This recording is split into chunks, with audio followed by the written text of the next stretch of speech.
കോഴിക്കോട് വിലങ്ങാട് ആന ഇറങ്ങി ഇന്ന് രാവിലെ 7 മണിയോടെയാണ് സംഭവം. ഈ വാർത്തയുടെ വിവരങ്ങളുമായി റിയാസ് KMR ചേരുന്നു. റിയാസ്, ആന വലിയ നാശനഷ്ടങ്ങൾ എന്തെങ്കിലും ഉണ്ടാക്കിയിട്ടുണ്ടോ? ഇപ്പോൾ ശാന്തനാണോ? ഏത് പ്രദേശത്താണ് ഇപ്പോൾ ഉള്ളത്? ലിബീഷ്, ഇന്ന് രാവിലെ 7 മണിയോടുകൂടിയാണ് കോഴിക്കോട് വിലങ്ങാട് തലയങ്ങാട്, അതായത് കോഴിക്കോടിന്റെ അതിർത്തി പ്രദേശമാണ് ഇത്. അവിടെ ഇന്ന് രാവിലെ 7 മണിയോടുകൂടിയാണ് കാട്ടാന ഇറങ്ങിയത്. നാട്ടിലേക്ക് ഇറങ്ങുന്ന സാഹചര്യം ഉണ്ടായത്. ഒറ്റക്കൊമ്പനാണ് ഇവിടത്തേക്ക് ഇറങ്ങിയത്. തുടർന്ന് ജനങ്ങൾ ഈ കാട്ടാനയെ കാണുകയും ചെയ്തു. ഈ കാട്ടാന ഈ മലയങ്ങാടെ ഒരു കടയ്ക്ക് സമീപത്തു കൂടിയാണ് കടന്നു വന്നത്. പിന്നീട് അത് കൃഷിയിടത്തിലേക്കാണ് കയറിപ്പോയത്.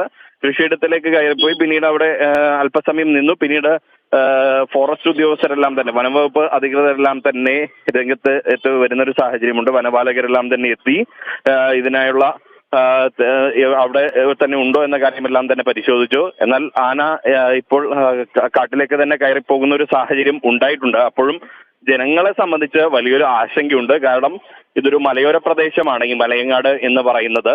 അതുകൊണ്ട് തന്നെ ഈ കാട്ടാന ശല്യം അടക്കമുള്ള വലിയൊരു പ്രതിസന്ധി അവർ നേരിടുന്നു.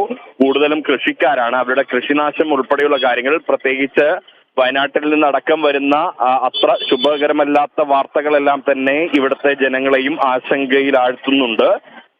ഒപ്പം തന്നെ ഇവിടെ ഈ പ്രദേശത്തിന്, മലയങ്ങാട് പ്രദേശവും കാടും വേർതിരിക്കുന്ന ഭാഗത്ത് വൈദ്യുതി വേലി തീർക്കണം എന്നൊരു ആവശ്യം ജനങ്ങളുടെ ഭാഗത്തുനിന്നും ഉയരുന്നുണ്ട്. എന്തായാലും ഇപ്പോൾ ആശ്വാസകരമാണ്. എങ്കിൽ കൂടിയും ജനങ്ങൾ ആശങ്കാകുലരാണ്. ലബീഷ്. ശരി റിയാസ്, കോഴിക്കോട് വിലങ്ങാട് മലയങ്ങാട് ഭാഗത്ത് കാട്ടാന ഇറങ്ങിയിരിക്കുന്നു. രാവിലെ 7 മണിയോടെയാണ് സംഭവം. കൂടുതൽ നാശനഷ്ടങ്ങളൊന്നും ഉണ്ടായിട്ടില്ല. എങ്കിലും ജനങ്ങൾ ആശങ്കാകുലരാണ്. വിവരങ്ങളാണ് റിയാസ് KMR നൽകിയത്.